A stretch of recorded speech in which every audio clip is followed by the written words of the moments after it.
guys! On this video, magluluto po tayo ng black pasta. Ito po ang ating mga ingredients. Gluten-free, organic chia pasta, squid ink, garlic, onion, parmesan cheese, cream of mushroom with 1 cup of water, shrimp, and of course, butter. So ngayon guys, ito na po, may pinapakuluan na tayong tubig at mayroong mantika at asin. Ngayon, ilagay na natin ang ating black pasta.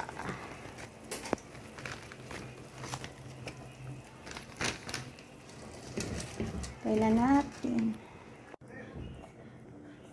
Pinakuluan na po natin ating black pasta. Hintayin lang natin itong maluto, tsaka natin i-off ang apoy.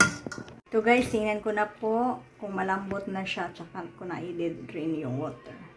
Okay, malambot na po siya. I-off ko na po to yung apoy, tapos drain ko siya. Mainit na po ang ating kawali. Ilagay na natin ang ating butter. Maraming butter. Ito po guys, tunaw na po ang ating butter. At ilagay na natin ang ating garlic. Tsaka ang onion.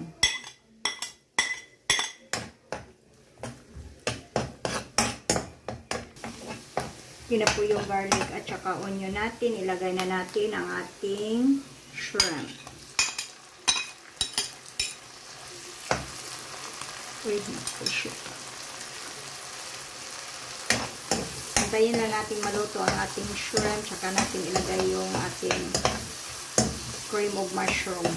Ating black ink, squid ink para sa sauce natin.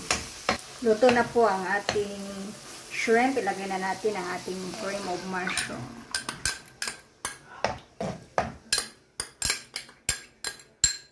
Guys, hindi na po ako maglagay ng salt kasi ang butter ko is salted. Tapos yung cream of mushroom meron din timpla.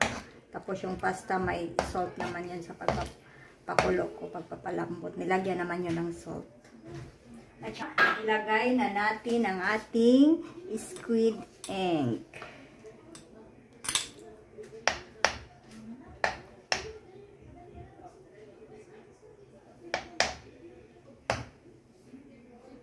Hayaan lang natin kumukulat. Saka na natin ilagay ang ating pasta. Pakuluin lang muna natin ng mga 3 minuto. Pakuluan ng mga 3 minuto. Ito guys, kumukulo na po siya. Malapot na ang ating sauce. Isison lang natin siya ng ground pepper. Tapos, ilagay na natin ang ating pasta.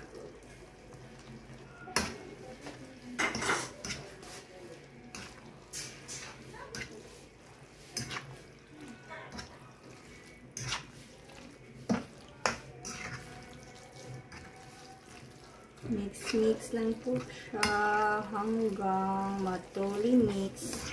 Ma-incorporate na po yung sauce niya sa pasta.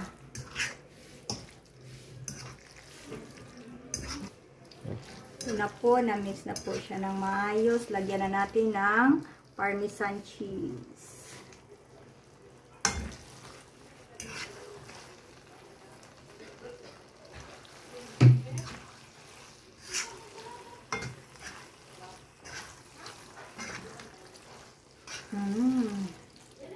Sarap ng amoy. Amoy pa lang, masarap na. At saka, healthy pa po. Healthy din po ito compare sa ibang pasta po.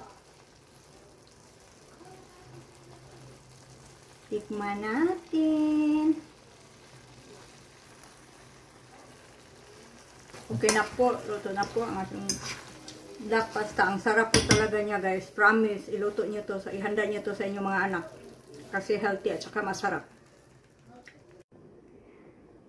Guys, gusto po pala nito ng complete recipe, mag-comment down lang po below at sana po mag-subscribe po kayo sa aking channel, Jaylee Zoe Margo at Jaylee Isidro.